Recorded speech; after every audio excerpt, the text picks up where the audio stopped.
Hello, everyone. It is my great pleasure to introduce you a distinguished scholar and researcher, Dr. Anqi Wu. Dr. Wu is assistant professor at the School of Computation Science and Engineering at the Georgia Institute of Technology, Georgia Tech. She was a postdoctoral research fellow at the Center of Theoretical Neuroscience, Columbia University, and received her PhD in computational and quantitative neuroscience and a graduate certificate in statistics and machine learning from Princeton University. Dr. Wu was selected for 2018 MIT Rising Star in Electrical Engineering and Computer Science, 2022 DARPA Riser, and 2023 Alfred Sloan Fellow. Her research interest is to develop scientifically motivated Bayesian statistical models to characterize structure in neural data and behavioral data in the interdisciplinary field of machine learning and computational neuroscience. She has a general interest in building data-driven methods to promote both animal and human study in system and cognitive neuroscience. Dr. Wu, thank you for being here. And without further ado, I will let you take it from here. Okay, thank you, Armin, for the introduction. And thank you very much for inviting me to this series of talk. It's really a great honor. So yeah, I'm Chi Wu, and today I'm going to talk about my work at the intersection of machine learning and computational neuroscience.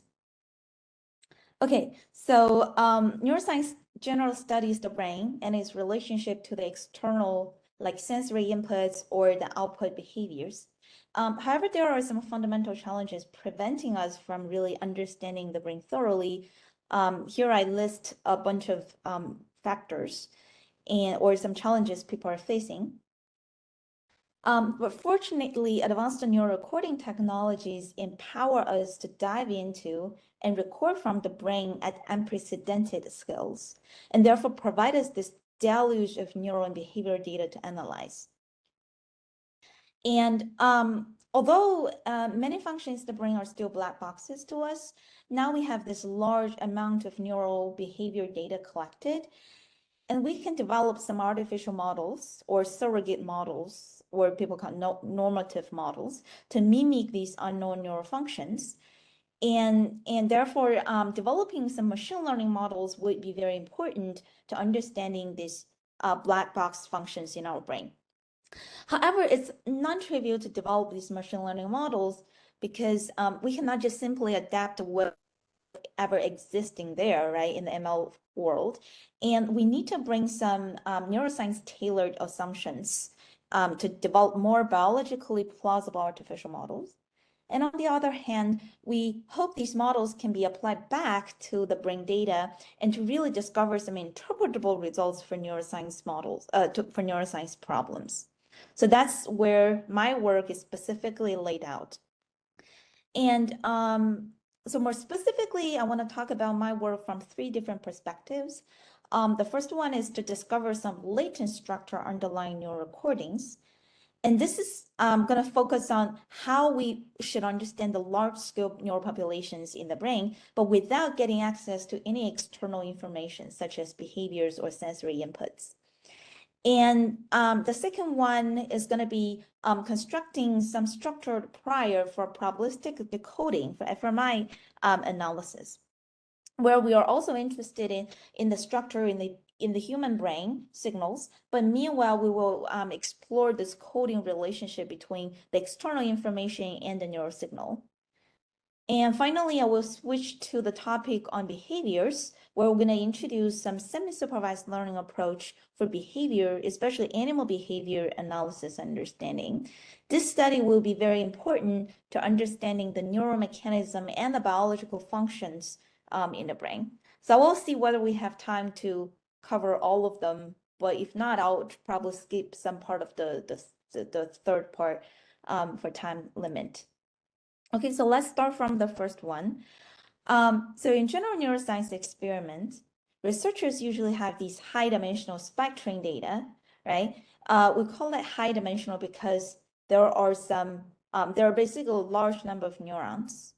and the y-axis are the neurons, and the axis are the time points.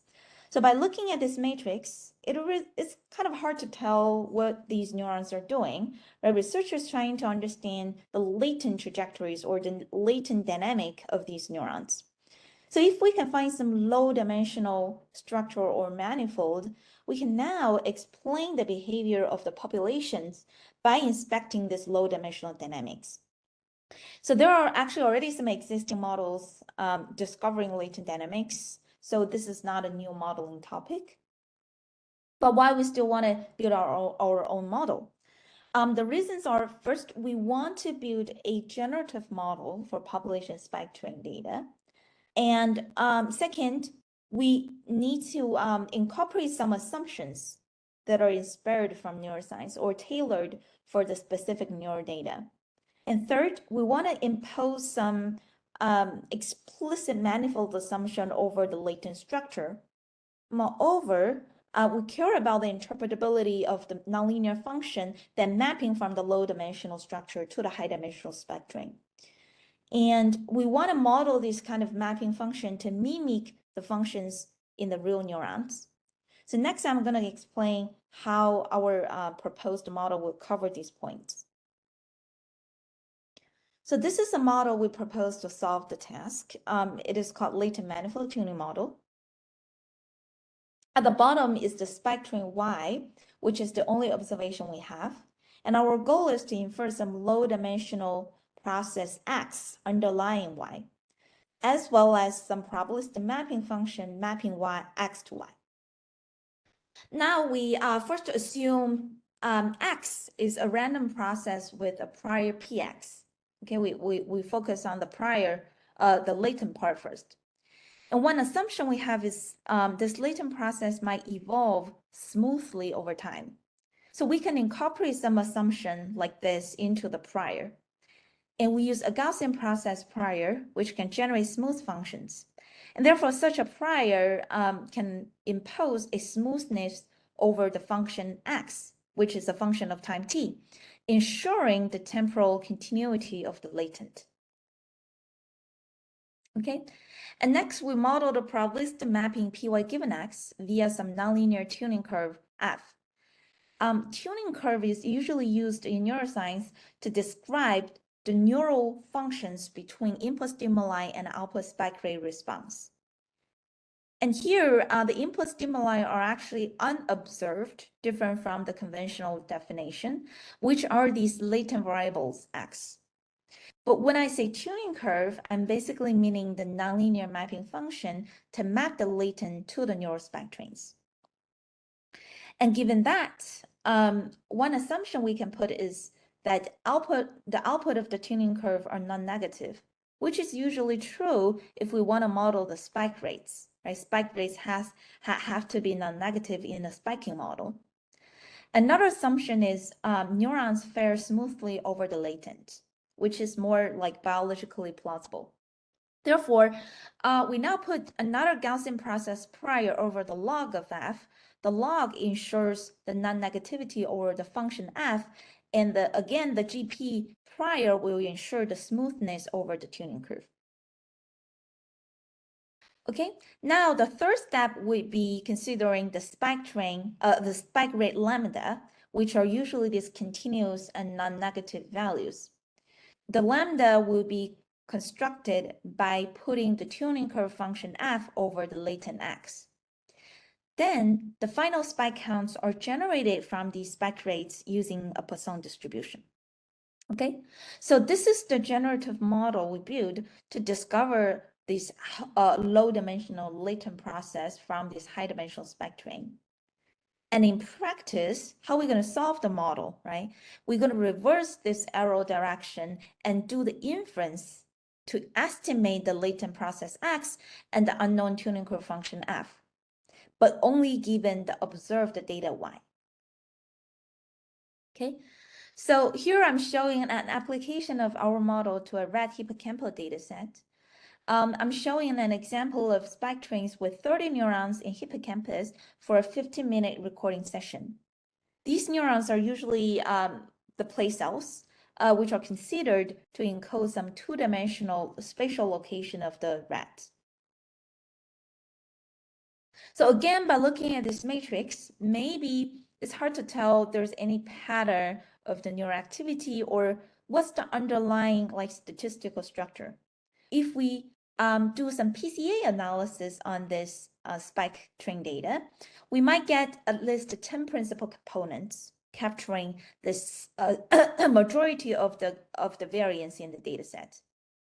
This indicates that the spectrum data might have a high-dimensional linear subspace, but still it is hard to interpret because the high dimensionality. And for our LMT, latent manifold tuning model, we use the test log likelihood to select the best latent dimensionality, which falls at 3 in this case. This is saying we should find a much lower dimensional but nonlinear manifold using LMT compared with PCA.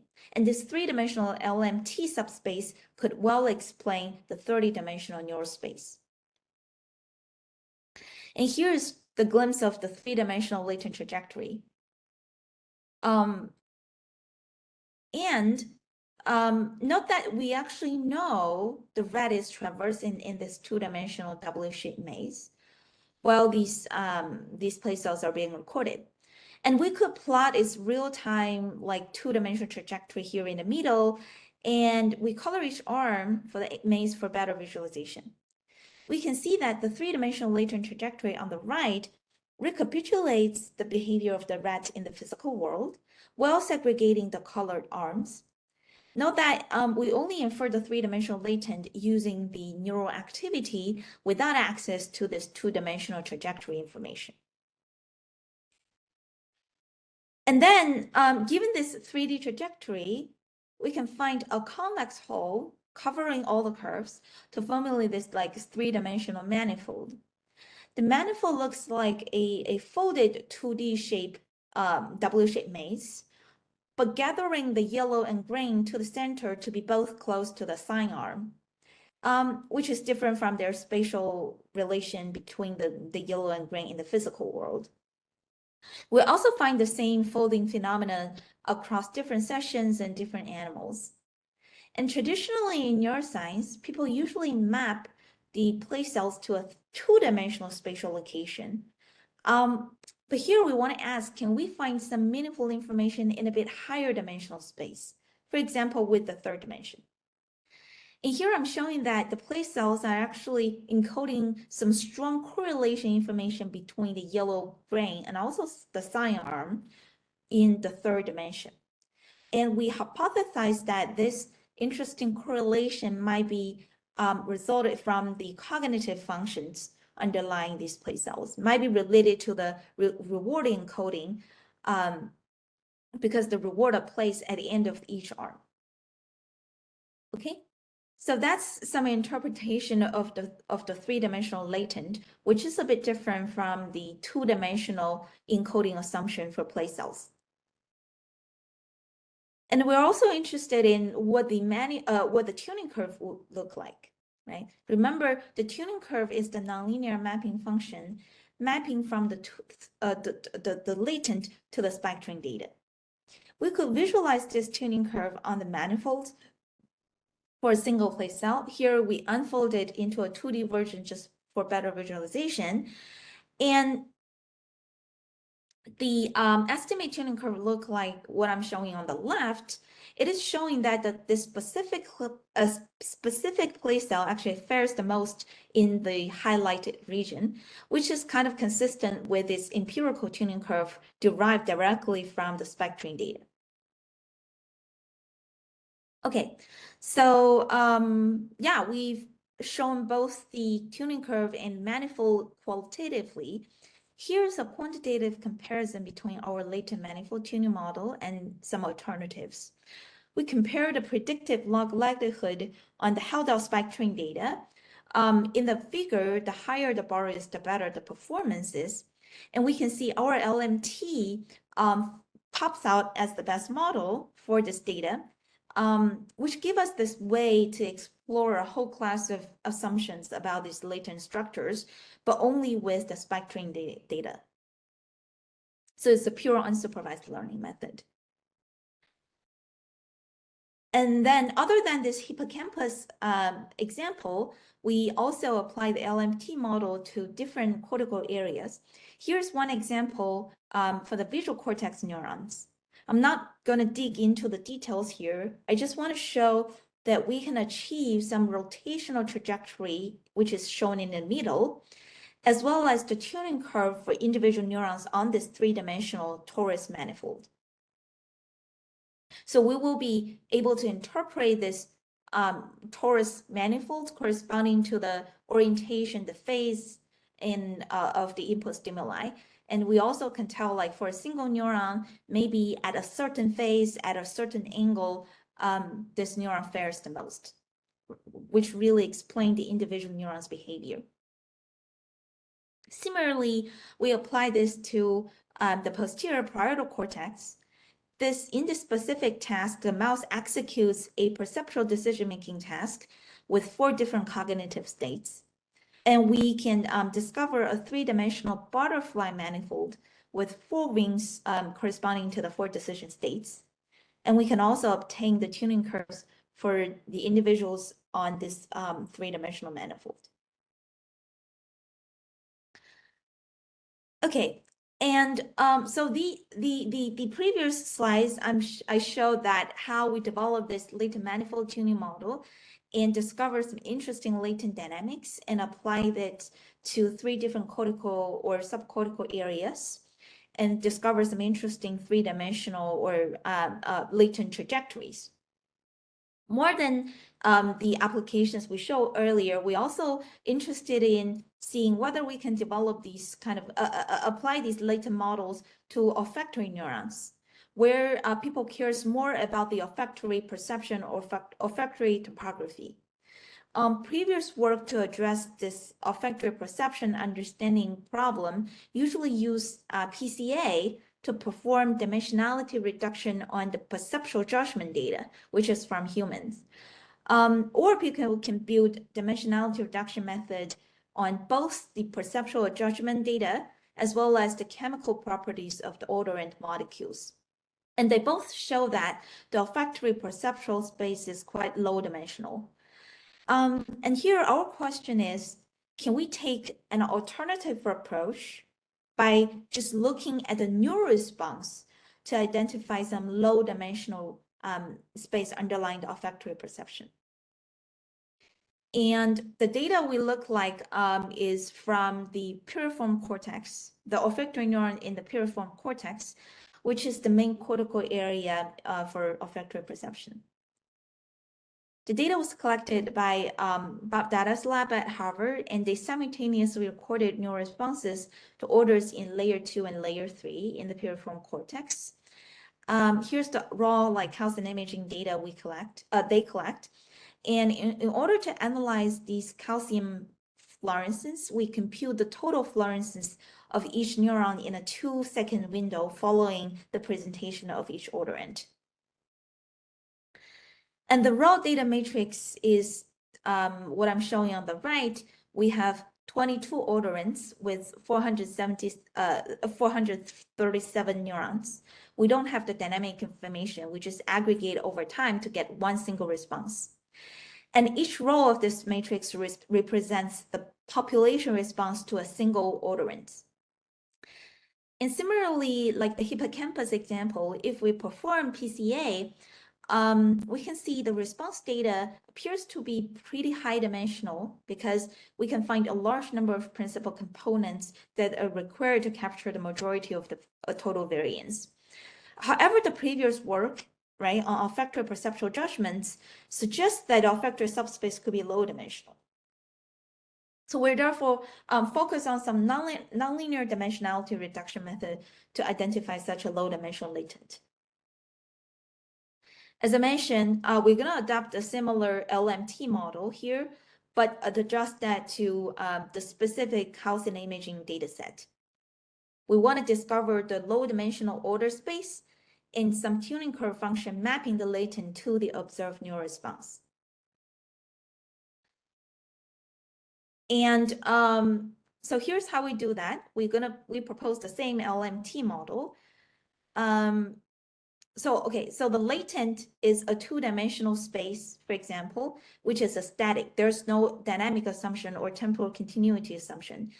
Each low-dimensional representation of a single orderand is denoted as xj, j indexes for the orders. We assume a normal prior over the x.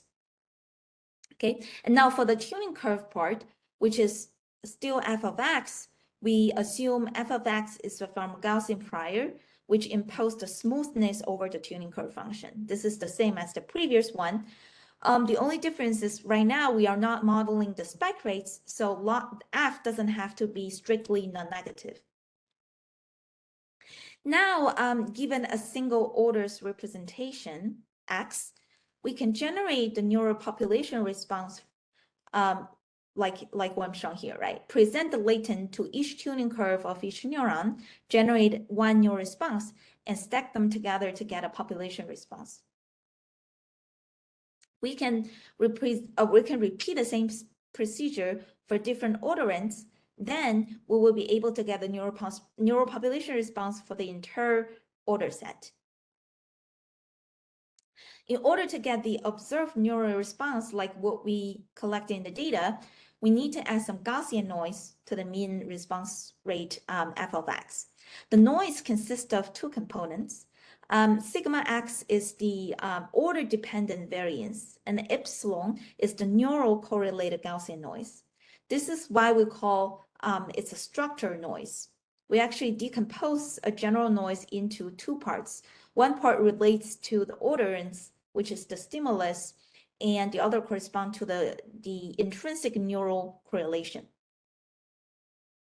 So compare with the previous LMT, we actually introduce three different parts. The first is we no longer care about the latent dynamic. Two, we replace the Poisson distribution with Gaussian for the observation model. Three, we replace the usually used like IID Gaussian noise with a structure noise. And just to remind you, our goal is to infer the latent and the tuning curve given the observed neural response only. And next, I'm going to show some interesting latent embedding and tuning curves from an olfactory dataset. So here I'm showing the ordered stimuli before we dive into the latent. Our collaborators project thousands of chemical descriptors down to a two-dimensional PC space. The first PC corresponds to the increase in carbon chain length of the molecules. And the second PC corresponds to different chemical functional groups, right? The neural responses were only collected by presenting a set of 22 orderants to the mice. And this set of orders spans 4 different functional groups, which are indicated by the colors. And within the group, the carbon chain length of the molecule is incrementally varied. So this is the topography of the order set in a chemical space, which is inaccessible to the modeling procedure. All we have are these neural responses.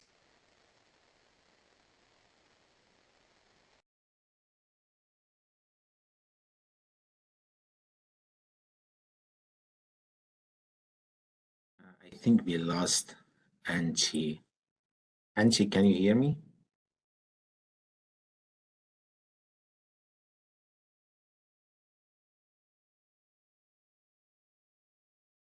Can wait for a second. Sharing. Anchi, I think we lost you for a while.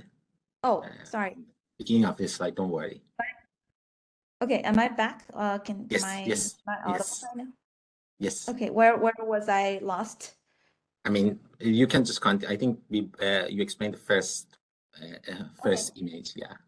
Thank you. Okay. Okay, yeah. So, yeah, we show the PC and now PCA to this neural population, and we also show LMT. And we found that on LMT two-dimensional or more interpretable, we can see the orders sharing the same functional group, right, exhibit this line-shaped structure, which is similar to the orderants, to the chemical representation. Moreover, within each line structure, the ordering of these orderants is actually also the same as the ordering in the chemical space.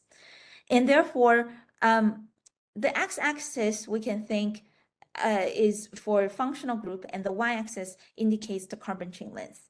So this provides really nice interpretation for the dimensionality of the latent model. Finally, we can also inspect the tuning curves for each individual neuron as we do previously. For example, in this neuron 1, we can say this neuron 1 fares a lot for the aldehyde functional group with very small carbon chain length, right? So such kind of interpretation or explanation of single neuron behaviors are usually not accessible in the raw in the previous neural data analysis. Okay, so that is the end of the first part. I want to summarize by showing the contribution of our model.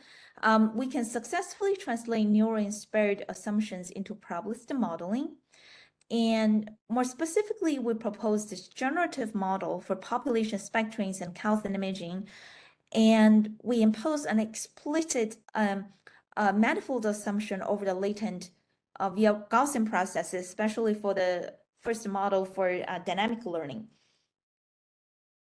Fourth, the nonlinear tuning curves are usually more biological plausible with the smooth assumption. Specifically, we emphasize that discovering such interpretable tuning curves would be helpful to understand individual neurons' behavior, and this is usually like in the previous works. With the model, we extract some low-dimensional nonlinear structure and some interpretable smooth tuning curves for place cells, visual cortex neurons, PPC neurons, and olfactory neurons. And finally, I want to highlight that through this line of work, we can discover interpretable latent structure from high-dimensional neural population, but without any other external information. Okay, so that's going to be the end of the first part. And I see it's already probably less than 30-ish minutes past. I would like to pause here for any questions have from the audience. Sure. If you have any questions, I don't see any question. If there is any question, that we share it in chat. So far there's no question. I think we can continue. Okay, Yeah. great. So yes, I mentioned like since we only have 45 minutes, and I think I'll probably just finish the second part, and given if we don't have much time left. Okay. Sure. Okay, so yeah, so far I've talked about learning latent verbal model for these multi-neuron data. And next I want to switch the focus to the multi-neuron recordings, from the multi recordings to the fMRI data. I want to talk about learning some structured priors for fMRI decoding. So a general problem of interest in fMRI analysis would be like a regression task here, which is usually referred to as reverse inference or brain decoding. We have some experimental variable y as the response. And for example, it could be the reaction time of a task or the category of a presented object. And we want to map the brain activity X, which is the bold signal, to the response via some decoding weight W. And we are interested in estimating this decoding weight W. We know that usually, although we obtain the whole brain fMRI, but only small regions of the brain are activated in a specific task. And another observation is the neurons or voxels within a neighborhood should be more correlated with each other. Therefore, we have the reason to believe that the brain map W of the decoding weights should look like this. Okay, what I'm showing on the right here. There are some positive weights, which are the yellow smooth regions, and negative weights, which are these blue smooth regions. And positive weights usually indicate the positive relation between the voxel activity and the task variable, and negative weights indicate the negative relations likewise. All the other regions should have no strong activations. So given such an observation, we want to construct some statistical models to estimate W so that it can take advantage of these two observation or the regularities formulated from the observation. And we built a Bayesian model and assume that W has a structure sparse and smooth prior. So structure sparsity means non-zero decoding weights tend to be nearby each other. This sufficiently reduces a large number of parameters to fit. Right? Smooth means we expect the weights within the neighborhood should be more correlated with each other. And if we vectorize the bring map into a vector form, it should probably look like this. Okay, so our goal is to really construct a Bayesian prior that can generate W so that the W samples would look like the right side figure. Okay, so here I want to explain how we do that. And first, let's consider the structure sparsity. The prior encouraging structure sparsity is what we call dependent relevance determination prior, which is DRD for short. We assume there's a latent variable model U, which is a latent variable U, which is unobserved. We assume it is from a Gaussian process prior. As introduced earlier, right, a Gaussian process is a distribution where you can generate some smooth functions from. And such a GP prior can generate a smooth U as I plot here in the middle. And when we exponentiate the U function with a very negative B, like B is the mean of the GP, we will get a non-negative signal G. And G should have largely zeros, but only a few non-zero bumps. Note that we get this clustered behavior because the U signal is smooth, right? The smoothness will enforce you to have this clustered behavior, or the smoothness in the G function. Therefore, G has some non-zero supports, which is going to be placed on the diagonal of the covariance function C for the weight W. Okay, so now we formulate the covariance C with the G on the diagonal. And if now we construct a Gaussian prior with zero mean and a C covariance and use the Gaussian prior to sample some W, which is the decoding weight, then we're going to have a bunch of samples like this. Here, by looking at the samples, you can probably tell now the decoding weight will have the property of structure sparsity or some regional sparsity, right? Like non-sparse values are tend to be more clustered together. And then we can also modify the DRD with a smooth assumption, right? We can extend the C matrix into a non-diagonal matrix by putting a small blob around each diagonal, like each black lines in the diagonal version. Now we will get a C matrix, which will impose both regional sparsity as well as smoothness. So if we sample W from a Gaussian with such a covariance, we will get a smooth W signals, but we also have the regional sparsity. Okay, so this is the generative model we build to generate the decoding weights with both structure sparsity and smoothness. And then we will bring this prior into the standard bring decoding or linear regression model to infer the weight from the X and Y. We will also infer the U, which is the unobserved latent variable. Okay, so yeah, I hope that explain how this prior is constructed and what are the properties this W can have. And here I'm showing just an application to a visual recognition task, which is the well-known Haxby dataset. The decoding task is to map fMRI data to the category of the presented stimuli, which consists of 8 different types of objects. It is also considered as a multi-class classification task. And we cast it into multiple binary classification and show that the accuracy performance for all binary class pairs are actually showing like our model has a better performance than the other alternatives. The x-axis is the binary class pairs and the y-axis is the classification accuracy. And we can tell that our priors can really improve the predictive performance for this specific brain decoding task. So this is some quantitative performance showing that the structure sparse and the smoothness prior actually helps compare with lasso or GraphNet or some other region sparse priors. Then we ask, how about how to interpret this decoding weight, right? And here's the brain map of the decoding weights for the house versus bottle classification pair. And the bottom is the smooth DRD, which is our method, and the top is GraphNet, which is the baseline method. The smooth DRD weights have significant positive regions in the perihippocampal place area, which is PPA, which is an area known to respond to images of places. And it also has some negative regions in the lateral occipital complex, which is LOC. This is an area known for response to objects.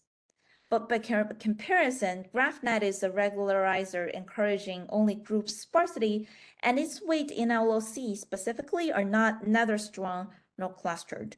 So qualitatively, when we expect the W learn from these different models, we can see our brain map are more structure sparse and smoothness with better interpretation.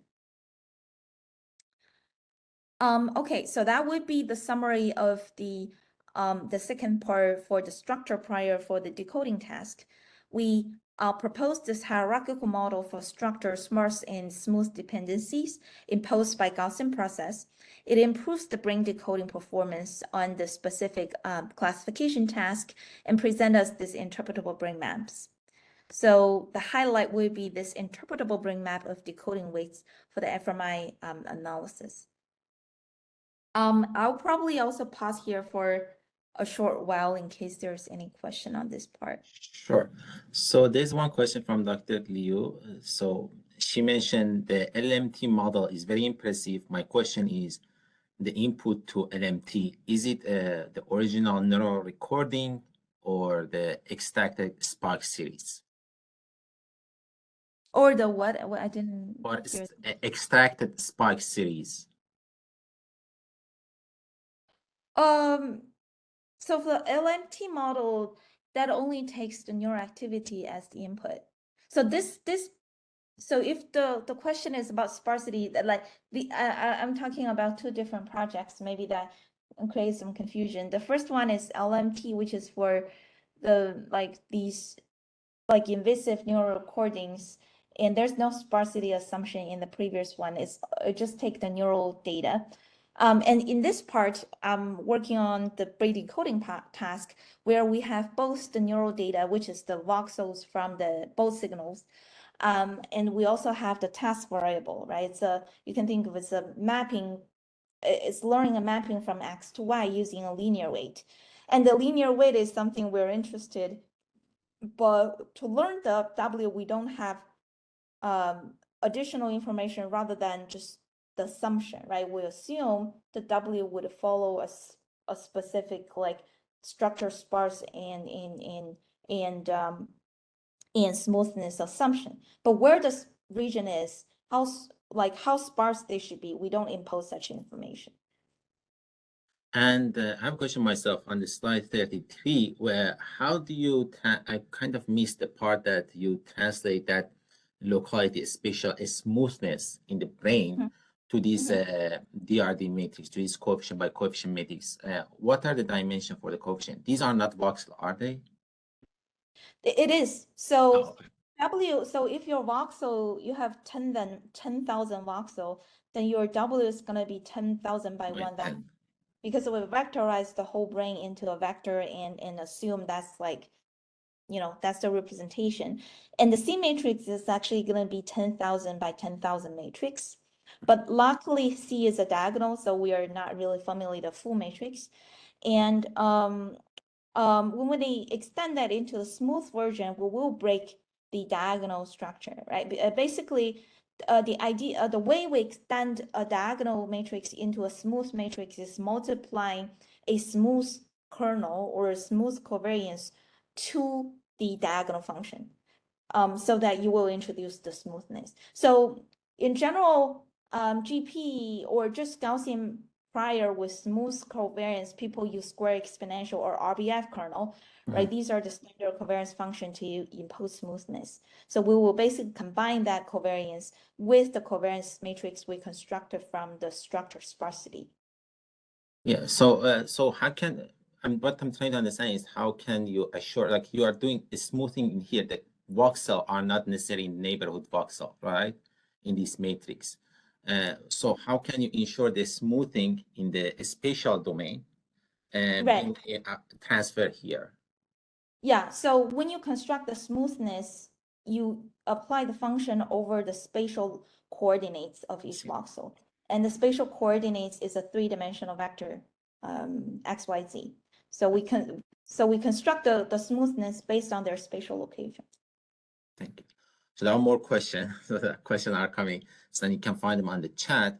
So Cyrus is asking that if you mask a smooth region, can you still predict well? So basically, he's asking the differences in the accuracy between the whole brain classification or the mask, if you are like a sparsity, basically. So basically, if you apply the whole brain data to the decoding task without adding any mask or adding any regularity, the performance is very bad. So actually, I didn't explain that too much, but the general problem of this like regression task is very, very ill-posed because X is super high dimensional, right? There are so many voxels than the number of observations. So N here is the number of observation, P is the voxel number, N is way smaller than P. So this is a very ill conditioned kind of problem. And if you just perform standard like linear regression with a closed form solution, you might get very ill-conditioned matrix inversion, right? Like pseudo inverse. So usually people impose some regularity over the W weights. I mean, the standard thing people do is a ridge regression or a lasso regression, but you can do fancier thing to impose more structured assumption.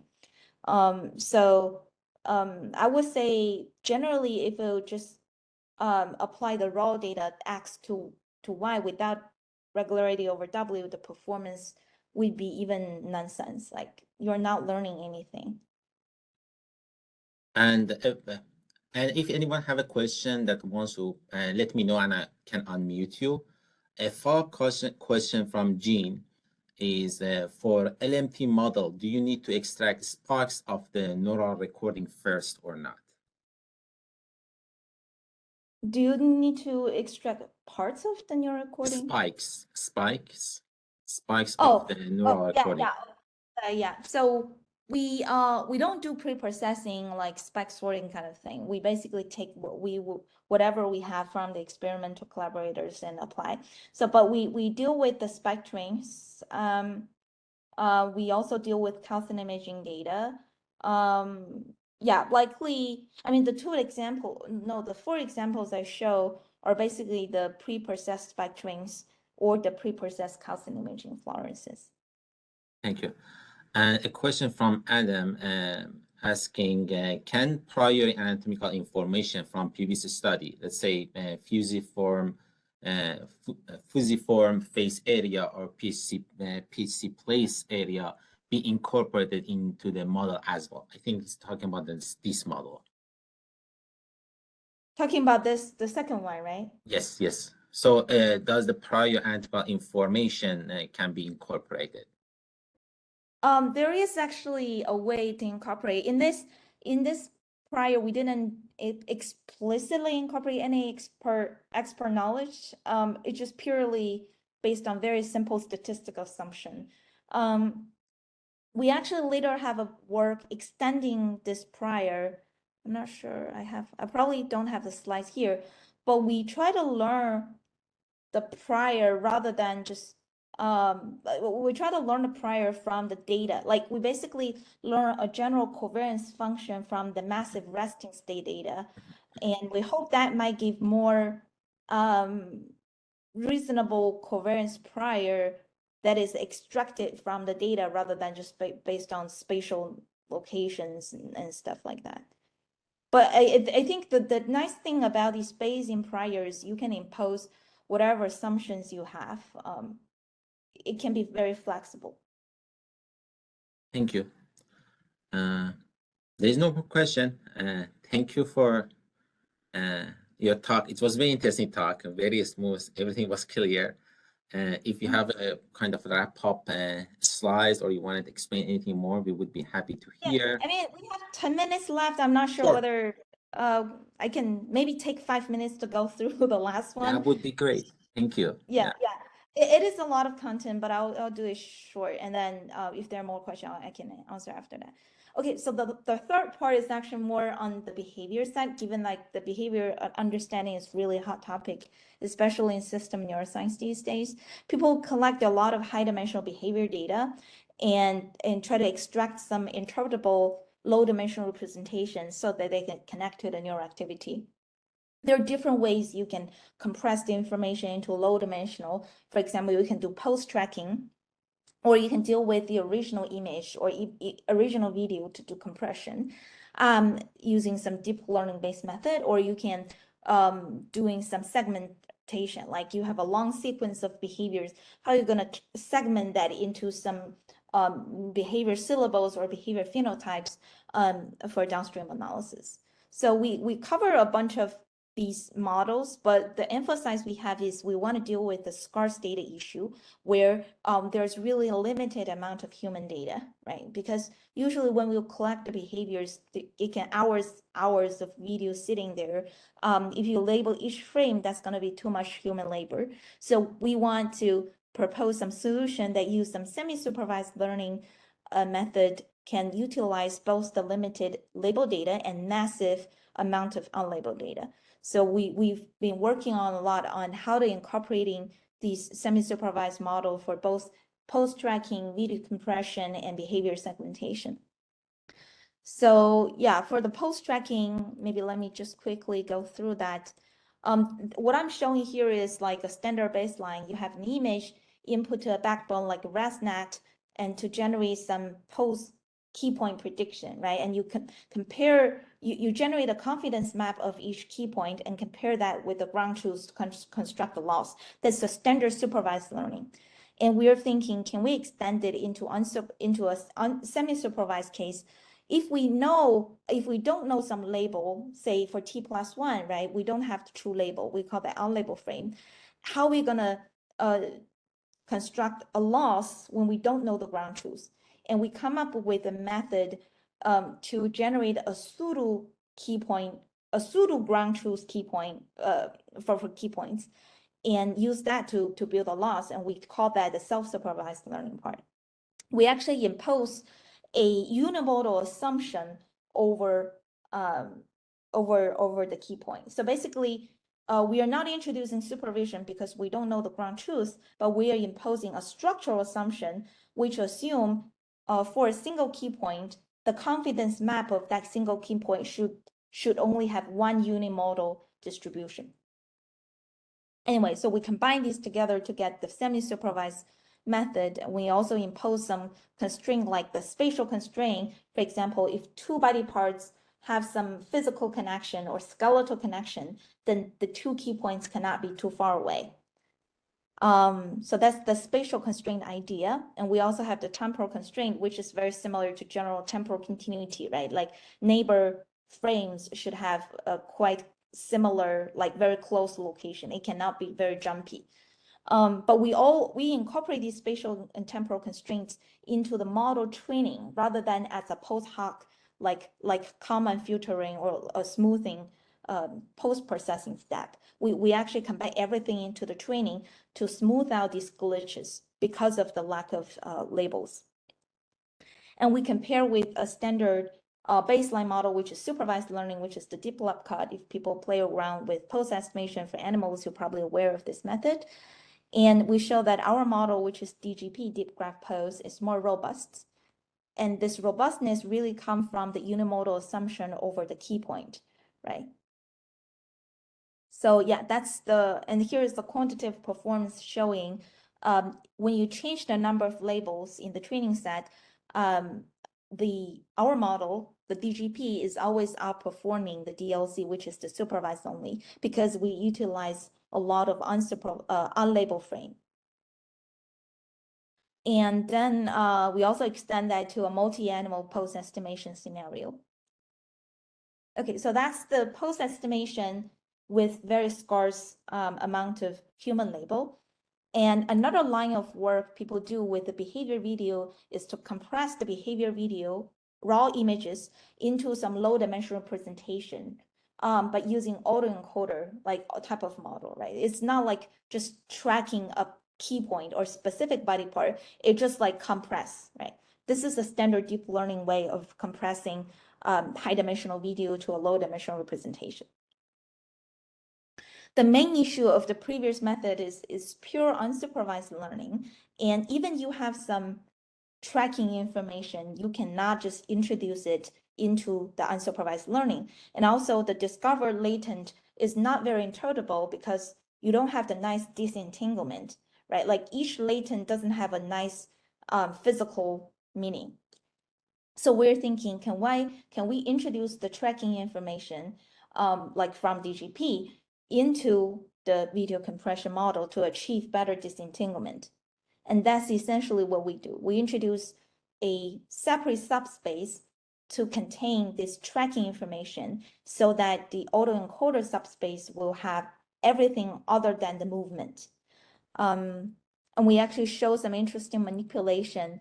Here we show for the marker-related subspace, if we manipulate the latent, for example, if we manipulate the latent correspond to the X movement of the left paw, and we regenerate the data, right? We reconstruct the data, we can see we can only get the movement along the X-axis. And if we do similar manipulation, we can get similar like very disentangled movement along X and Y for both left and right. So we call this phenomenon to be the disentangled representation. This means each single latent can control a single perspective of the animal behavior. And for the other autoencoder subspace, we found that if we manipulate one single dimension, but making the other dimensions fixed, we can change the jaw only, right? It's the jaw extending, or we can change the local paw configuration. It's not about moving, but like how the shape of the paw changes. So we think there's some nice disentanglement underlying this behavior that we capture. And given such disentangled latent representation of behavior, we can now do a lot of different analysis based on such disentangled latents. Especially, we can connect them to neural recordings and to generate some interpretable predictors. Okay, so yeah, that's the video compression. We also have the behavior segmentation, as I mentioned, like how to introduce label data and unlabeled data. So label in behavior segmentation means I know this segment of behavior, the animal is doing grooming. And I know the other segment, the animal is doing running, right? You have this human label. But what if you don't have human label for many unlabeled frames, right? Can you use that information combined with the limited amount of human label to do better segmentation? And that's the goal of this part of work. And yeah, so that's a quick recap of the behavior stuff. We work on actually different perspective of behavior analysis, but focusing a lot on the limited label scenario. Thank you. Thank you so much.